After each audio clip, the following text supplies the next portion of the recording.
On behalf of the Pension Research Council at the Wharton School, we are delighted to have the opportunity to speak with Dean Erika James on the topic of this conference, diversity, inclusion, and inequality, implications for retirement income, security, and policy. Hope you enjoyed this conversation. Dean James, thank you for joining us. Thank you. Happy to be here.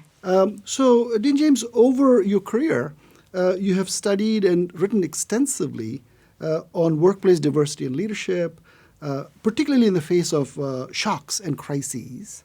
So here's my question. What lessons do you draw from your work in terms of helping guide, importantly, the next generation of leaders as they transform the workplace? So what's been interesting about this work is how closely aligned the notion of workforce diversity and crises that might happen within a work context. And one of the things that I've spoken about is the need to have diverse views and perspectives in trying to identify really creative problems or really creative solutions to problems that most of us will have never encountered before. So the notion of bringing a diverse context into the organization for the purposes of creativity and innovation following or during a crisis, I think is fundamental to how leaders need to be responding and behaving right now. Thank you very much. This conference, as you heard me say in the introduction, is about racial and ethnic inequality and how it generates wealth disparities, especially as it compounds as we think about retirement too. And so given your leadership role at our preeminent business school in the country, how do you see the school's role in higher education more broadly as contributing to narrowing these gaps? Yeah, I'm in this work precisely to address that issue. I'm a psychologist by training, but have spent my entire career in business schools because I think business and commerce is the foundation of any productive society. And part of why people engage in business is to generate income and, more importantly, to generate wealth. And those who are facile in understanding the language of business are able to generate generational wealth.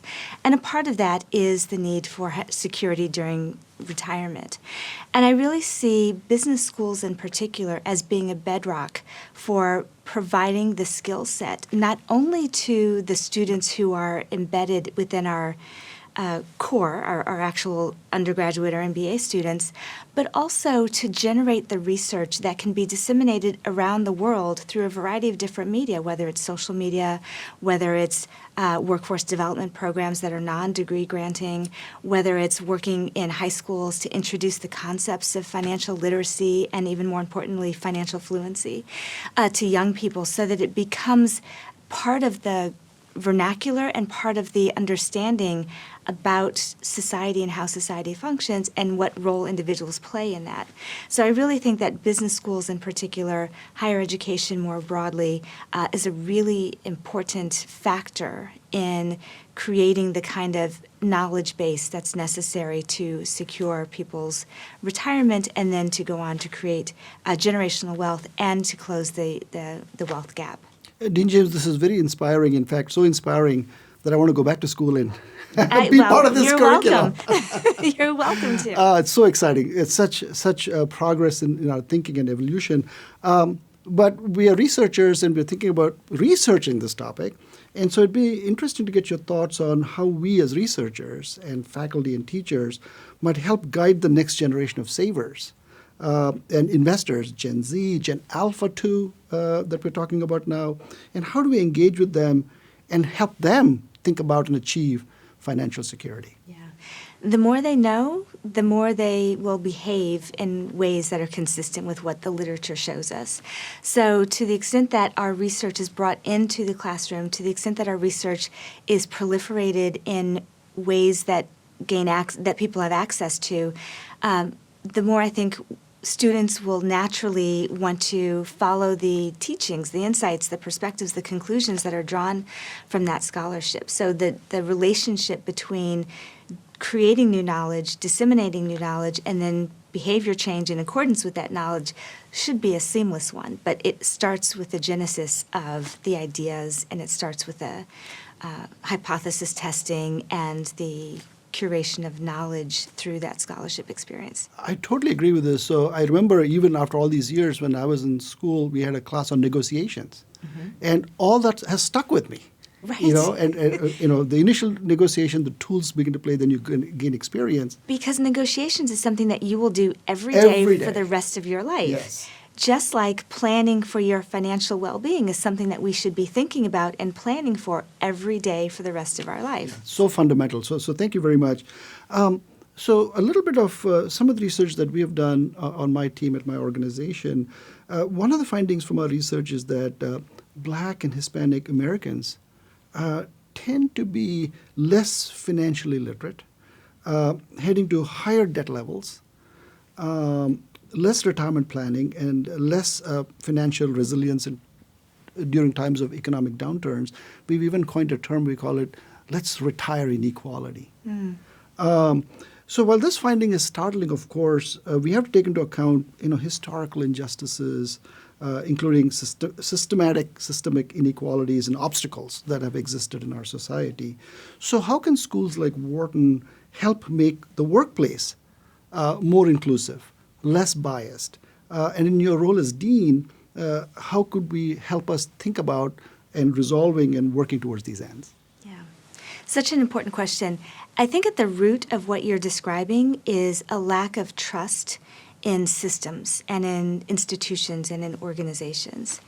And when there have been generations of people who have experienced distrust from institutions or a lack of equity or a lack of fairness in how they have been treated, then it doesn't motivate them to want to continue to engage with those same systems, even when it should be to their benefit. And I think academic institutions are also systems that have to earn the trust of every student that we engage with. And so I think that's where it starts. And once we can get students into our system, we can show them the power that an education and the academic knowledge that comes from the research that we talked about earlier can help achieve their goals. Then I think we begin to lay a foundation that allows them to trust other organizations and other systems going forward. So when it comes to, and part of that trust is helping them understand what the role and expectations are for the banking system, for example, and for institutions like TIAA. And once they have greater clarity, once they know the questions to ask, once they know and feel comfortable in those settings, I think you will find greater engagement. But there's a lot of trust building that has to happen in the early stages. This is so fascinating. Even the topic of trust, given your deep psychology research background, I'm sure there's a whole bunch of literature on what trust means and how we translate trust to organizations, to retirement savings, et cetera. So I think we could have a long conversation just on that topic. So thank you for bringing that up. Let me switch gears to also bring in a gender lens to this conversation. So from all the literature we read, we understand that women today represent only 6% of the chief executives in the S&P 500, and just 1% are women of color. And for the higher education sector, a recent TIAA Institute report suggests that the leadership ladder may be broken at the top rung, primarily due to, again, like we talked before, structural and systematic biases. So from your perspective, it would be great to hear what are some solutions we could use to address these barriers, and how do we bolster, actually, the pipeline of women in leadership roles? Yeah. So as I reflect on the work that's been done over the past several decades, because this issue is, we've been talking about this issue for a while with only very modest gains, the solutions to date tend to be focused on the woman, the individual, and what does she or what does the group of women need to do differently to be more assertive, to talk about what they want to achieve, to get more education, to be willing to be flexible, to, move when the company needs you to move, et cetera. So while that might be part of the solution, the other part of the solution are what are the policies, what are the systems, what are the practices, what are the norms, how does the culture within the organizational context need to change, and then working in tandem, both from a systemic systems level and an individual level, I think we're much more likely to see progress being made. But until we start focusing on some of the solutions that need to happen organizationally, women are going to continue to run themselves ragged trying to achieve the next hurdle, the next thing that we're supposed to do to be prepared for leadership, and the leadership opportunities still aren't there. So it really is a hard question that executives need to ask, which is, what can we do to look internally within the organization to identify the areas where we're creating barriers, intentionally or unintentionally? What are the biases, and I don't just mean individual biases, but I mean cultural biases, the norms, the practices that make it difficult for women to advance in the organization. I'll give you one example, and this is sort of going back to the research lens. There was a study many years ago that looked at the role of mentorship in for women and people of color within the organization, anticipating that if we do an intervention, which is assign a mentor to a new person coming in the organization, they will then have a better career experience than those without mentors. But what happened was that women and people of color who were entering the organization were assigned a woman and person of color as their mentor, which on the surface seems great. But what we later learned is that those women and minorities in the organization who were the mentors were not in the kinds of roles within the organization that would have been helpful to facilitate the career objectives of their mentees. They were in human resources roles, they were in public relations roles, they were in roles that didn't have P&L responsibility. And we all know that to lead, to go the corporate ladder requires that you are leading and participating in the business units. And so while a very good idea, the company was willing to make that change, what they didn't realize was the structural bias within the organization about what kind of mentor would be helpful for young women entering the workplace. So those are the kinds of things that we need to understand culturally within the organization to actually make a difference. Yeah. A powerful research and powerful insights. It also seems to me that as we enter the 21st century, there are new kinds of responsibilities. Also, for example, in technology jobs. And if we're not careful with representation, there could be biases that could get scaled by AI and other technologies. So it's vitally important for society at large as well that we have this. So terrific insights on that. So thank you for sharing it. So this next question excites me a lot about curriculum and majors at the Wharton Business School. Yes. So the school has recently added 2 new majors to the MBA curriculum, one on diversity, equity, and inclusion, and the second on ESG. Very exciting. So if you wouldn't mind sharing your thoughts on this development and how we're helping reshape international business leaders, their goals, their objectives, and how it might help narrow these gaps, these retirement gaps, these racial gaps, these wealth gaps that we're seeing not only in the U.S. but around the world. So I started as Dean of the Wharton School in the summer of 2020, and most people know that or recall that summer as the summer of the pandemic.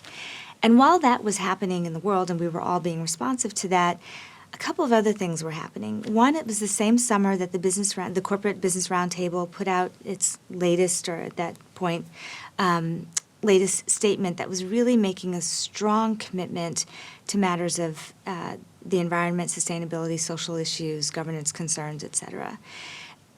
In addition to that happening, it was also the summer that this country in particular, and we've later learned around the world, there was a lot of focus on racial justice because of the travesty that happened with George Floyd. And so matters of ESG and diversity were very, very prominent when I started at the Wharton School.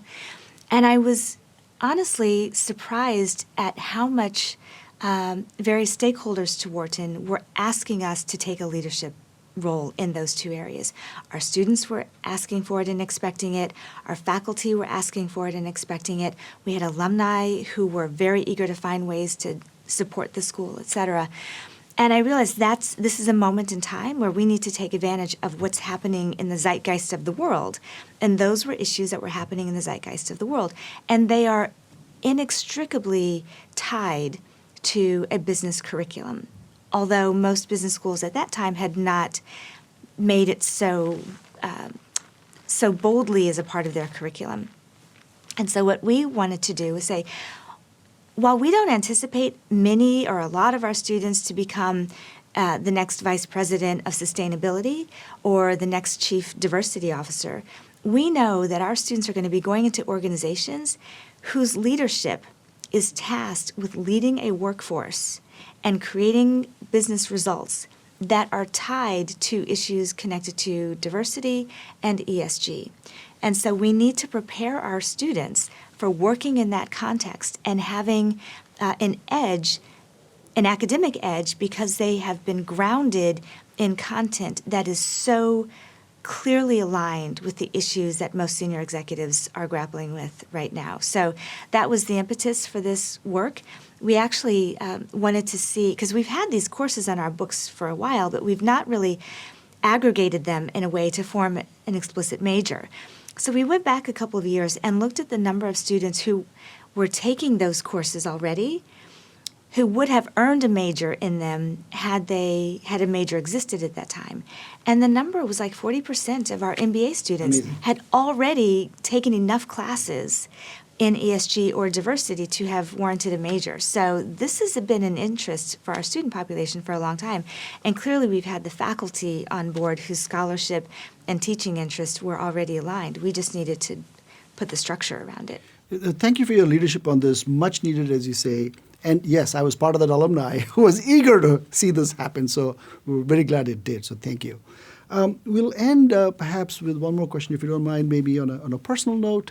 As the first Black and the first female executive to be appointed dean at a top business school like Wharton, you're influential both within higher education and within corporate America. And we feel your leadership. So would you mind telling us a little bit about how you leverage your leadership role to make an impact? Yeah. Coming to Wharton, one of the observations was precisely how influential this school is in the world. And I'm not a caretaker leader, right? We were a phenomenal school before I became dean. We will be a phenomenal school when I am no longer dean. But there's a moment in time where I am in this role, and I want to look at the world and say, how can this institution, which is already so influential, have even greater impact in the world in the areas that are defining for the generation of people that we are currently engaging with.